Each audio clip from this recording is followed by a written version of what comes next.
There was no morning you woke up and decided to let someone else run your life, and yet somewhere between your 40s and now, it started to feel like someone was. Not in a dramatic way. Not the way you'd recognize in a movie. No one showed up at your door. No one took anything by force. It was quieter than that. A form you had to file. A rule you didn't vote for.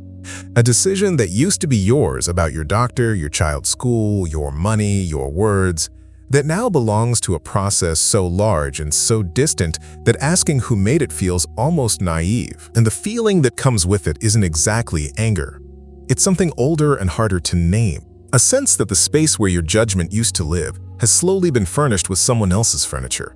And nobody asked whether you wanted it there. That feeling has a name. It has a mechanism.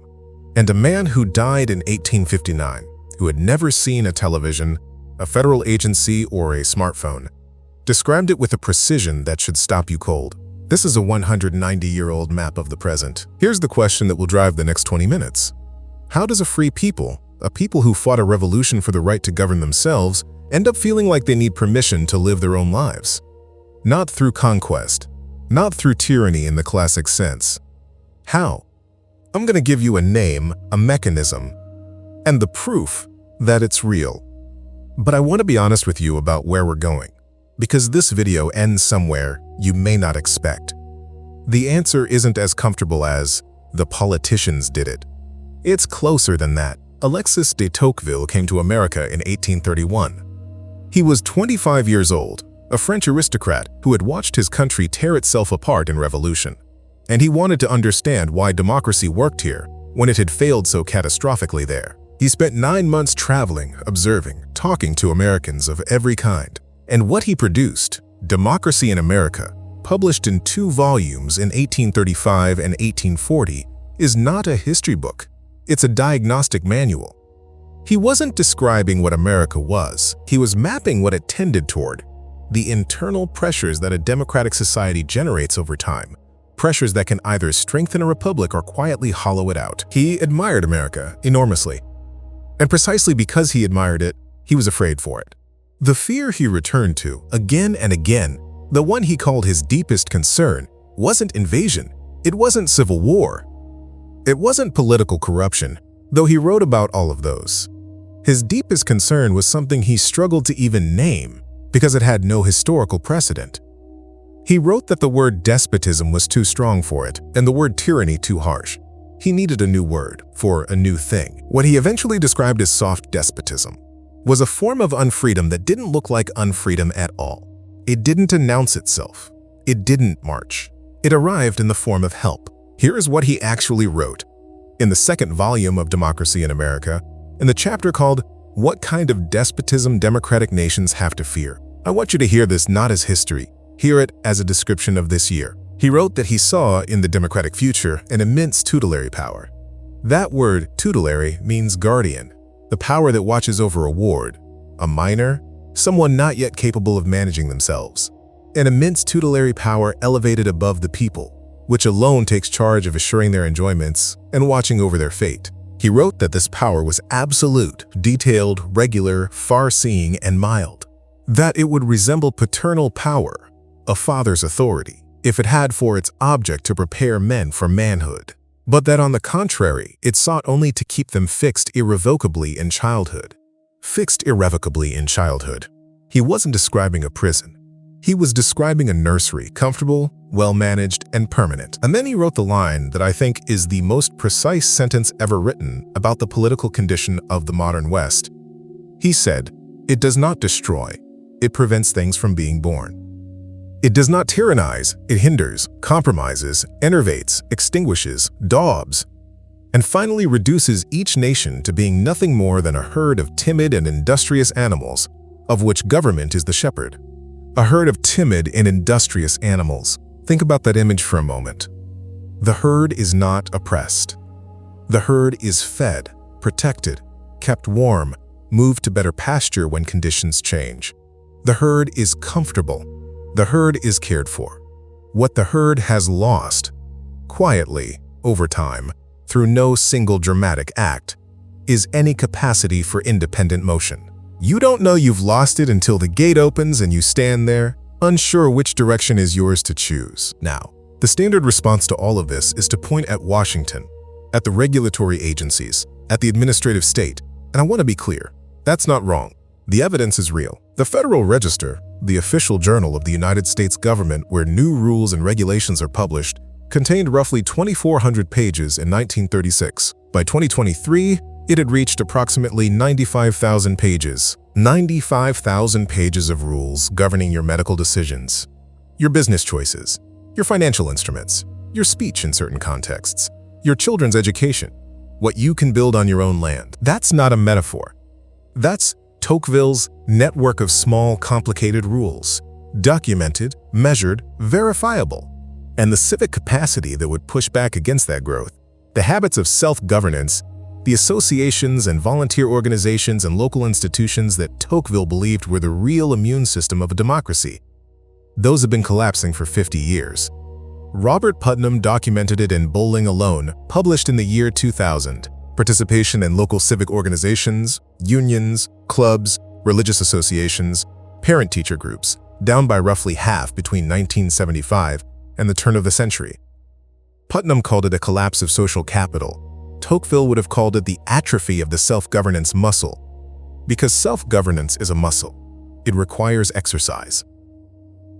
And the particular feature of soft despotism, the thing that makes it so unlike the tyrannies of history, is that it doesn't need to break the muscle. It just needs to make sure you don't use it. If you stop using a muscle long enough, you forget you have it. And eventually you stop being able to imagine life without someone else doing what that muscle was built to do. That's the mechanism, that's the process Tocqueville was naming. But this still doesn't explain the part that's hardest to account for. Why it feels the way it does. Not just diminished, not just controlled. It feels, somehow, like shame. Like something you agreed to that you can't quite remember agreeing to. We'll get there. There's a cost to this process that doesn't show up in the regulatory page count. It shows up somewhere more private. In 2023, the United States Surgeon General issued a formal advisory on what he called an epidemic of loneliness and isolation. His words, an underappreciated public health crisis that has harmed individual and societal health. Roughly 50% of Americans report measurable loneliness. Social isolation, the advisory noted, now carries mortality risks comparable to smoking 15 cigarettes a day. 50%, 1 in 2. Now, there are many causes for loneliness. I'm not claiming this is the only one, or even the primary one in any given person's life. But consider what Tocqueville predicted. He wrote that in a democratic society, under the pressure of equality, citizens would gradually withdraw from public life into a smaller and smaller circle, their family, their immediate friends, and lose any felt connection to the fate of their neighbors, their community, their country. He wrote that each of them, withdrawn and apart, is like a stranger to the destiny of all the others. A stranger to the destiny of all the others. That's not loneliness as a personal failure. That's loneliness as a structural prediction, a predicted consequence of the same process that produces the administrative state. When you stop governing yourself collectively, you stop knowing yourself collectively. The withdrawal from public life and the atrophy of civic muscle aren't just political phenomena. They live in the body. They live in the quiet of a Tuesday afternoon when you realize you haven't talked to a neighbor in 6 months. Not because anything happened, but because nothing did. The shepherd keeps the flock together. But a flock isn't a community. If what you've been hearing is giving you something, a name, a frame, a way of seeing something that was previously just a feeling, I want to mention that the workbook in the description takes this further. It's called Soft Despotism, a field guide to recognizing it in your life. 30 pages, 10 categories: healthcare, education, speech, religion, finance, family, with a self-assessment and a practical resistance section for each. If this video named the mechanism, the workbook maps where it's operating in your specific life. The link is in the description. And now we get to the part one promised would surprise you, the part that's harder. There is a piece of data that I find more unsettling than the Federal Register page count, more unsettling than the loneliness statistics. It comes from the Pew Research Center, and it reveals something about us, not just about them, whoever we imagine them to be. Consistent polling over the last several decades shows that a substantial majority of Americans, including Americans who describe themselves as deeply opposed to big government, simultaneously hold two positions that cannot both be true. Position 1. The federal government has too much power over my daily life. Polls put this consistently around 60 to 65%. Position 2. The federal government should guarantee my health care, should take more action on housing, should manage my retirement security, should regulate the things that make me feel unsafe. The same people. Sometimes the same poll, both positions, held at once. Now, I want to be careful here. I'm not presenting this as proof of hypocrisy. That's not the reading. My reading, the narrator's reading, not Tocqueville's words, but his logic extended to the present, is that this contradiction is exactly what soft despotism looks like from the inside. Tocqueville predicted that citizens of a democracy, over generations, would reach a condition where they genuinely love freedom and genuinely fear its demands, where they want independence in the abstract and management in the specific, where the idea of self-governance is precious, but the daily practice of it has become, quietly, exhausting. He wrote that these citizens would want to be free, but they would also want to be guided, protected, managed, and that these two desires would coexist in permanent tension, never resolved, each feeding on the other. That tension, the desire for freedom and the relief of dependency held simultaneously, is not a political failure. It is a psychological state. It is the interior landscape of a person who grew up in a republic and grew old in a nursery, and can remember both well enough to miss what was lost, but has forgotten how to get back to it. This is the inversion. The shepherd didn't storm the pasture. The flock expanded the pen panel by panel, generation by generation, because the pen was warmer than the open field, because the pasture is cold in winter and full of wolves, and the shepherd was always right there, and the gate was always open. Not through conquest, through preference, through the rational accumulation of small reliefs. Tocqueville called this not a failure of character, but a failure of habit. He was not accusing Americans of weakness. He was observing that self-governance, like any other form of mastery, requires constant practice, and that a prosperous, comfortable democracy generates, almost inevitably, the conditions under which that practice feels unnecessary. Until it's gone, and then you feel it, not as absence, as the vague private shame of having agreed to something you can't quite remember agreeing to. I want to stay with that for a moment before we close, because I think the shame is important. I think it's a signal. Tocqueville believed, and this is one of his most counterintuitive convictions, that the citizens of a democracy are never fully taken by surprise by their own diminishment. Some part of them knows the withdrawal from civic life, the preference for managed comfort over difficult freedom, the slow migration from self-governance to dependency. At each step, some interior faculty registers the trade, and the residue of those registrations accumulates as something that isn't quite guilt and isn't quite grief, but sits in the same neighborhood as both. If you've ever felt that, the sense of having drifted rather than been pushed, of having made 1,000 small choices that added up to something you didn't choose, then you already know what I mean. And Tocqueville already knew what you feel. He did not think it was too late.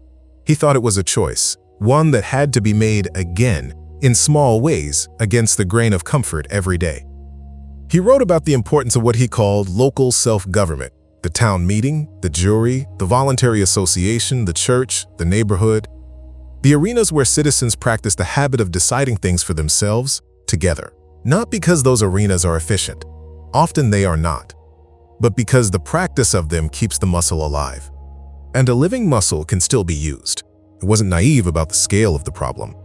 He knew the pull of comfort was structural and powerful, but he also believed, and I think this matters for where you are right now, in whatever years you have left, that one person who sees the mechanism is already outside it in the way that counts. You can't reverse the Federal Register from your living room, but you can vote in a local election that affects your actual street. You can join a board or a vestry or a neighborhood association and submit to the necessary difficulty of governing something small with people who disagree with you. You can refuse the specific comfort that asks you to let someone else make a decision that belongs to you.